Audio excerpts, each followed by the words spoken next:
은혜 받으신 하나님 말씀은 창세기 6장 1절로 4절입니다. 하나님의 아들들과 사람의 딸들 네 번째 시간입니다. 하나님의 아들은 영을 가진 영적인 존재들입니다. 사람의 딸들은 네피림이고 육체적인 존재들입니다. 분명 없이 네피림이라 고대 유대한 용사라고 표현을 합니다. 근데요, 하나님의 아들들과 사람의 딸들이 서로 결혼을 합니다. 그러니까 자기의 아름다움을 여자를 보고서 데려다가 아내를 삼은지라라고 얘기를 합니다. 근데 서로 결합해서 하나님의 아들들과 사람의 딸들이 결혼하는 그 장면 속에서 하나님의 반응이 참 독특하다는 거죠. 나의 신이 영원히 사람과 하지 않겠다. 그러니까 하나님의 아들들은 하나님의 딸들과 결혼하기를 원하시는 거고, 그런 모습이라고 저는 이 말씀을 준비하면서 생각해 보았습니다. 하나님의 신이 영원히 사람과 함께 거하지 않는 것이며 그로 말미암아 사람도 육체적인 존재로 계속 머물 것이다 라고 얘기를 합니다. 그들의 평균 수명이 120년으로 단축됩니다. 물론 계속 떨어져, 배령간에 120년이 된 것이 아니라 계속 떨어져 내려가다가 이제 막 솔로몬 같은 경우는 70이요, 강건하면 80이라 그래서 그 정도로 되고, 막 우리나라 같은 경우는 고종 때 그 평균 수명이 35살 정도 됐답니다. 우리 한국 사람들의 평균 수명이. 그러니까 뭐 16살, 13살, 16살이면 전부 다 시집장가를 다 갔죠. 그러니까 청소년기가 없어요. 우리나라 그 조선 이 시대에는 청소년이라는 것이 없습니다. 생명이 단축된 것과 아울러 이제 부계 혈통으로 모든 것이 따르게 됩니다. 혈통도 부계 혈통, 영적인 원리도 부계 혈통으로 따라가게 됩니다. 아담 한 사람의 죄로 말미암아 모든 사람이 죄를 짓게 되었고 그 결과로 모든 사람이 사망에 이르렀다고 로마서 5장 12절에 말합니다. 이러므로 한 사람으로 말미암아 죄가 세상에 들어오고 죄로 말미암아 사망이 왔나니 이와 같이 모든 사람이 죄를 지었으므로 사망이 모든 사람이 이르렀다라고요. 아담의 영적인 죄는 원죄로서 이것은 유전돼 버립니다. 쉽게 말하면 DNA가 바뀌어 버린 거예요. 완전히 바뀌어 버려요. 그래서 그게도 유전되어 내려가는 거예요. 아담의 혈통도 자손들에게 계속 이어져 내려간 그 모습을 보게 됩니다. 창세기 4장을 보면 가인의 족보가 나옵니다. 가인이 어디 가서 뭐라고 이렇게 나옵니다. 그 다음에 창세기 5장은 아담의 족보고요. 마태복음 1장을 보면 예수 그리스도의 족보, 이렇게 성경에 나타난 족보들을 보면 여자들을 통한 혈통이 이어지지 않았다는 것을 보게 됩니다. 남자들을 통해서 그 혈통과 죄가 유전으로 제너레이션 내려갔다는 것을 보게 됩니다. 이런 원리를 위해서 살펴볼 때 창세기 6장의 하나님의 아들과 사람의 딸들의 관계에서 태어난 후손들은 하나님의 아들들의 혈통과 그 영적 원리를 따르는 것이 당연하다는 그런 결론에 도달합니다. 부계 혈통과 그 유전의 원리를 따르게 될 때 창세기 6장의 후손들은 하나님의 아들들의 혈통과 영적인 원리를 따라서 그들도 하나님의 아들들이 될 수 있을 것입니다. 그들도 하나님의 아들로서 그 영적인 원리가 이어져 영적인 존재가 될 것이었는데도 그들 모두가 사람 아닌 하나님의 아들, 곧 셋의 후손으로 인정될 수 있어요. 그런데 하나님은 그렇게 인정하지 않았다는 거죠. 부계니까. 미국인 이러죠. 엄마든 아버지든 미국 사람이면 무조건 애를 낳으면 미국 사람으로 인정을 해요. 우리 한국은 한국 사람으로 인정을 하지만 또 이상하게 이렇게 되는 거 있어요. 하다못해 미국 대사관 가서 애를 낳으면 미국 대사관 가서 애를 낳기 때문에 미국 사람으로 인정을 합니다. 그리고 18살인가 16살에 자기의 국적을 취득할 수 있어요. 제레미가 방글라데시에서 태어났는데 16살에 방글라데시 그걸 얻을 수 있답니다. 그래서 방글라데시 시민을 딱 얻는 순간에요, 그 여권으로 갈 수 있는 나라가 몇 개 없어요. 인도 가더라도 전부 다 비자 받아야 돼요. 태국 가더라도 비자 받으려고 몇 달 전서부터 신청해야 될지 말지예요. 우리나라 여권 가지고는 거의 못 가는 나라 몇 개 빼고요. 뭐 세네 개인가 있나? 뭐 몇 개만 있고 다 갈 수. 미국보다 더 많이 갈 수 있습니다. 미국은 이제 모슬렘권이라 이런 데는 못 갑니다만. 그 뭐죠, 저기 중남미 있는 거기 오늘 베네수엘라인가 거기도 미국 여권 가지고 들어갔다면 맞아 죽습니다. 뭐 그런 뭐 여러 가지가 있습니다. 그러니까 하나님의 아들들이든 사람의 딸들이든 애가 태어나면 세세 후손으로 인정될 수 있다라는 거죠. 근데 하나님은 하나님의 아들들과 사람의 딸들이 태어나는 그 후손에게는 하나님의 신이 함께하지 않도록 막아버리셨다라는 거죠. 그 후손 모두 육체가 되고 만 것입니다. 어떻게? 근데 그래서 숫자가 이거죠. 1 곱하기 1은 1이지만 1 곱하기 0은 0이다. 그러니까 1 곱하기 1은 1인데 1 곱하기 0은 0이라는 거죠. 하나는 0이 있고 하나는 0이 없는 존재다. 만약 예를 들면 결혼하면 육체를 낳는다는 그런 논리로 성경은 말하고 있다는 거죠. 하나님이 함께 하시지 못하도록 막으신 이유가 뭘까? 모두 육체의 사람으로 만들어버렸습니다. 하나님의 아들들과 사람의 딸들이 무조건 결혼. 반대로 되겠죠. 사람의 아들들과 하나님의 딸들이 결혼했을 때도 동일하겠죠. 육신의 수명이 다하면 그들은 육체가 그냥 노아 홍수 때 다 멸절된 그런 사람들이니까요. 하나님의 아들들의 육신의 수명이 다하여도 그 영혼은 사라지지 않습니다. 사람의 딸들은 육신의 수명과 다 함께 그 존재 자체가 노아 홍수 때 완전히 멸절된 것처럼 육체적인 존재죠. 육체적인 존재가 되어 사는 날, 육체가 있는 날까지만 행복했을 것입니다. 노아 홍수 당시에 구원받은 자는 노아 가족 8명 뿐이라고 성경은 말합니다. 노아 홍수 때 모든 인류가 다 멸망했거든요. 어느 집회에서 카인의 후예가 아직도 살아있다고 해서 뛰쳐나온 적이 있어요. 성령을 부정하는 거거든요. 2단 정도가 아니에요, 그건. 카인의 후손이 아직도 살아있대. 그 누구죠? 세 친구들, 아이고, 벼랑가지. 요업의 세 친구들 중에 한 명이 가인의 후손이라고 이렇게 얘기하는 통에 쫓아나 버렸어요. 노아를 포함한 노아의 가족은 8명 뿐입니다. 물 가운데서 구원받은 자가 8이라고 아예 성경은 못 박아놓고 있어요. 이건 지역적 홍수가 아니라 전 지구적 홍수입니다. 노아의 가족을 제외한 모두 하나님의 아들들, 그 하나님의 아들들이라고 하는 것은 세세 후손을 뜻하고 있습니다. 물 가운데 다 멸망했습니다. 영을 가졌던 사람들 다 멸망했습니다. 사람의 딸들은 본래 네피림의 그 후손들이니까 그도 홍수로 말미암아 멸절합니다. 홍수로 말미암아 더 이상 사람들은 노아의 홍수 8명, 노아와 8명 외에는 없습니다. 뭐 원숭이든 사람이든 뭐 육이 있든 없든 관계없이 다 죽어버렸어요. 그 존재는 8명 뿐이 없습니다. 지구상에.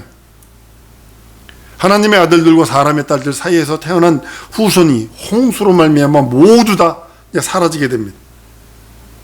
사람의 딸들과 뭐 하나님의 아들들 마찬가지로 불순종하면 끝나는 겁니다.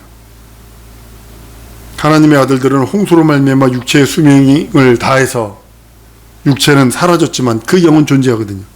죽은 이후에도 영혼은 여전히 존재하거든요. 이게 무서운 거예요.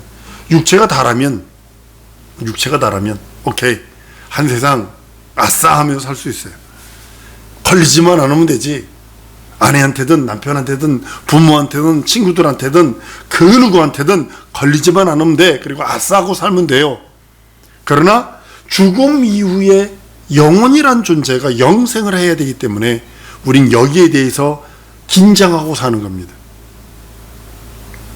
성경에서 홍수로 그 육신을 내 죽음을 당한 하나님의 아들들, 그 영혼의 거취가 성경은 기록하고 있습니다. 그래서 성경이 너무 정확한 이유가 베드로전서 3장에 보면요, 18절에서 20절까지 보면 그리스도께서 한 번 죄를 위하여 죽으사 의인으로서 불의한 자를 대신하셨으니 이는 우리를 하나님 앞으로 인도하려 하심이라. 육체로는 죽임을 당하시고 영으로는 살리심을 받았으니 저가 또한 영으로 옥에 있는 영들에게 전파하시니라. 그들은 전에 노아의 날 방주 예비할 동안에 하나님이 오래 참고 기다리실 때에 순종치 아니하던 자들이라. 방주에서 물로 말미암아 구원을 얻은 자가 몇 명뿐이니 겨우 8명이라. 분명 없이 여기 보면 예수는 십자가 달려 죽었는데 시체는 그 어디지 흙 속이 무덤 속에 있지만 영으로서는 그 옥에 가서 복음을 전했다고 합니다. 노홍수에 죽음 당한 하나님의 아들들 영혼은 옥에 갇혀 있는 겁니다. 그러니까 이 옥을 가지고요, 가톨릭이 써먹었죠. 종교개혁 할 수밖에 없는 이유 중에 하나가 바로 이제 이거죠. 네 팔대조 할아버지가 네가 어떤 헌금을 땡그랑 하는 순간에 그 돈이 바닥에 떨어져 땡그랑 소리가 들리면 그 옥에 갇혔던 그 팔대조 할머니 할아버지가 천국으로 슝 올라간다고 면집을 팔아먹었거든요. 이 옥이거든요. 이 옥. 그래서 지금 다 지옥 가지 않는다. 다 옥에 갇혀 있지. 이 땅에서 그 후손들이 공을 들이고 이 후손들이 봉사하고 선한 일하고 막 헌신하고 막 그러면 옥에 갇혔던 그 영들이 땡 하고 나오는 천국으로 간다. 이렇게 해서 그러니까 그 자기 할머니 할아버지가 예수 안 믿고 갔거든. 그러니까 구원받게 하려고 막 이 땅에서 헌금도 많이 하고 봉사도 많이 하고 충성도 그거 이용해 먹는 거거든요. 예수께서 십자가에서 죽으시고 무덤에 계시는 동안에 예수의 육신은 무덤 속에 있었어요. 그러나 영으로서 그 옥에 가셔서 하나님의 아들들의 영들에게 복음을 전파하셨다고 성경은 말씀하고 있는 겁니다. 옥에 갇혀있던 자들이 하나님의 아들로서 노아 방주 날에 예비하는 동안에 하나님께 순종하지 않았던 자들이라고 성경은 말씀을 합니다. 베드로후서 2장 5절에 보면 옛 세상을 용서치 아니하시고 오직 의를 전파하는 노아와 그 7 식구를 보존하시고 경건치 않은 자를 세상에 홍수를 내리셨습니다. 여기서요, 우리들은 순종치 않으면 어떻게 된다는 것을 노아 홍수 때도 보여주더니 그걸 그대로 갖다가 신약시대에도 그대로 쓰고 있다는 거죠. 한번 따라합니다. 순종이 제사보다 낫다. 이 말씀은요, 우리 모두에게 한 겁니다.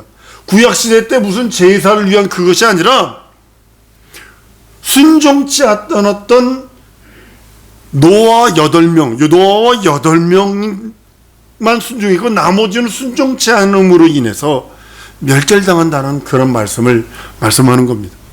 한 20억 이상 되는 인구 중에 8명만 구원하고 나머지는 다 버렸다라면 이거는 어마어마한 일입니다. 경건치 아니하던 자들 전부 다 물로 멸망한다고 말씀을 합니다. 하나님의 아들들은 경건하지 않았다는 것은 어떤 이들의 주장이 이제 다른 사람의 주장이 있습니다. 신학자들 중에 이제 경건치 않았다. 그러니까 경건한 거에 대해서 해석을 이렇게 합니다. 성적인 타락이다. 그리고 성적인 문란을 말하는 것이다. 이렇게 얘기를 합니다. 저는 아니라고 봅니다. 분명 없이 결혼이라는 아내를 삼은지라고 그랬어요. 남편과 아내는요, 둘만의 비밀이 있고 둘만의 그런 언어가 있고 둘만이 아는 일들이 있어요. 그렇기 때문에 둘은요, 부끄러운 게 없어요. 하나님의 아들들과 사람의 딸들이 결혼인 관계, 그 관계는요, 둘만의 관계예요. 근데 그것이 성적 타락 아닙니다. 그것이 성적 문란 아닙니다. 요즘에 더러운 문화, 아주 진짜 사탄적인 문화가 들어와서 이 아내를 바꾸고 두 부부가 아내와 남편을 바꿔서 같이 잠자리 하는 이 저주받은 것들이 너무 많이 들어와 있어요. 이게 문란이고요, 이게.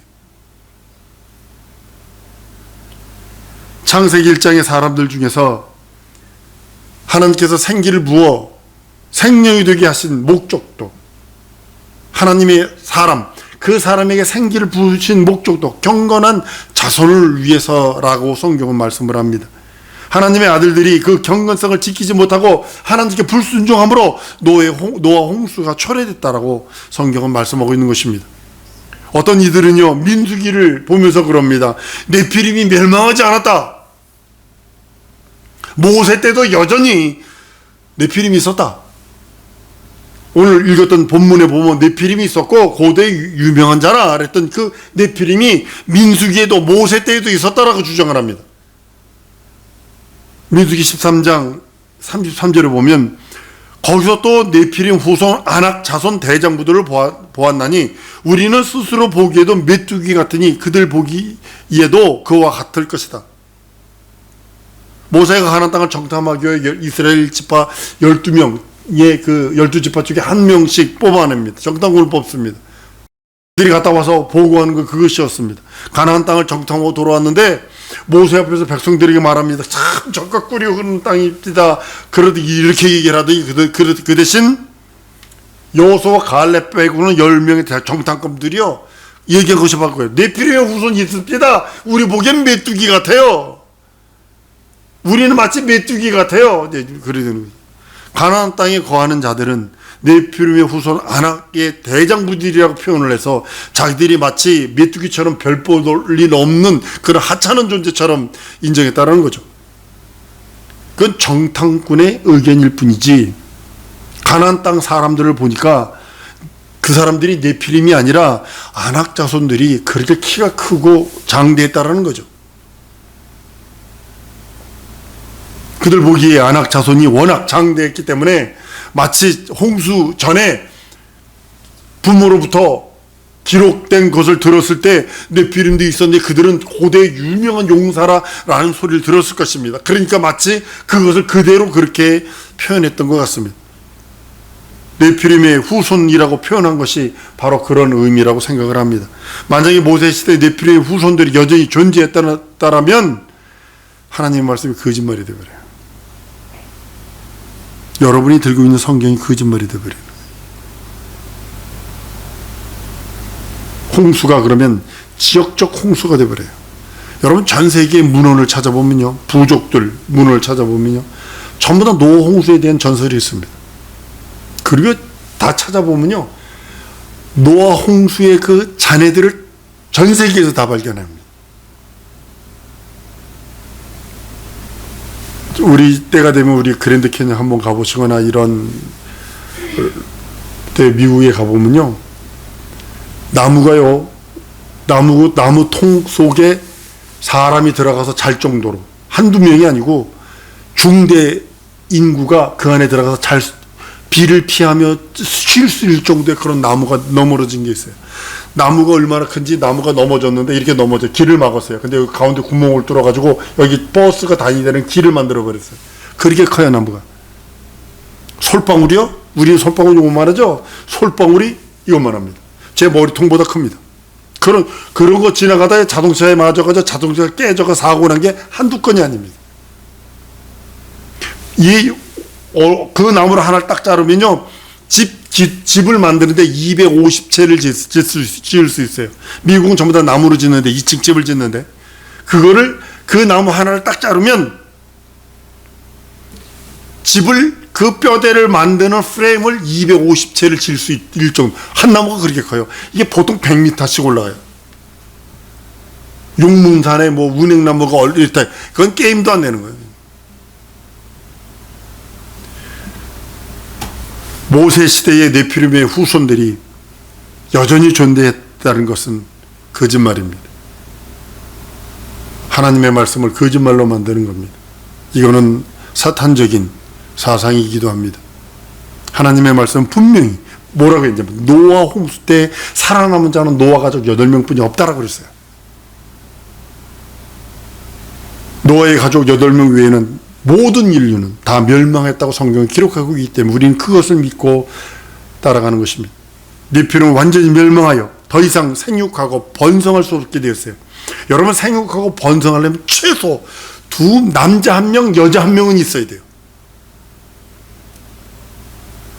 성경에서 분명히 노아 가족 8명만 물 가운데서 구원받았다라고 성경은 밝히고 있습니다.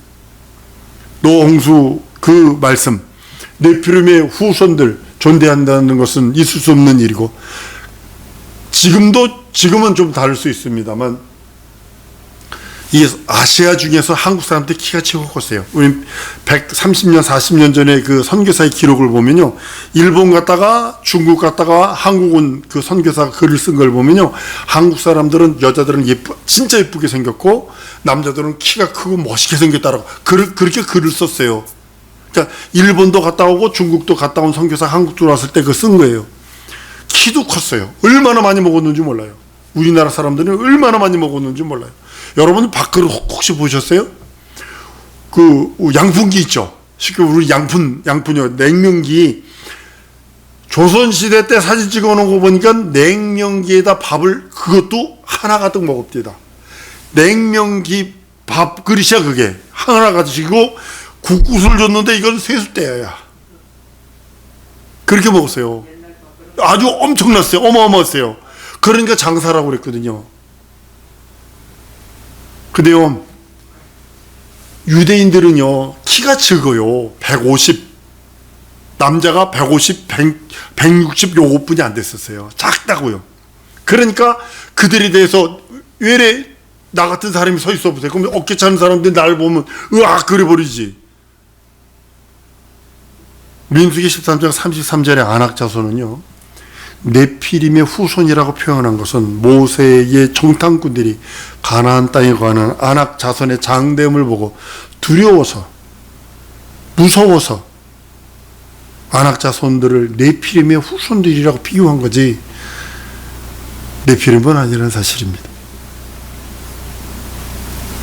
자기들이 무서우니까 거기 가지 맙시다, 이 두려움을 극대화하기 위해서 네피림이라고 표현한 것들입니다. 난 여기서 여러분들 진짜 부탁하는 것이 하나 있어요. 한번 따라하십시다. 불순종하지 말자. 진짜 불순종하지 말자. 불순종은 불신앙을 낳아요. 불의를 낳아요. 그걸 불러들여요. 아담이 불순종하니까 불신앙과 불의가 들어와 버리고, 그로 말미암아 여러 가지 일들이 생깁니다. 나는 불순종하니까 하여튼 뭐 현실과 상황과 어떻게 피해 나갈 수 있을지 몰라도 결과론적으로 보면 오늘 어떤 말씀을 듣는데 그럽디다. 하나님이 왜 나를 이렇게 삭구어서 70이 가까운 데 상태에서 날 이렇게 복음을 쓰는지 난 모르겠다고. 그 소리 딱 듣는 순간에 눈물이 핑 돌더라고요. 왜 하나님의 시간이 있다. 난 그걸 느끼는 거야. 하나님의 만약에 그때 부어주면, 젊어서 부어주면, 여러분 젊어서 능력과 이적과 표적이 있는 사람들은요, 그걸 감당할 능력이 있으니까 그렇게 부어주는 거거든요.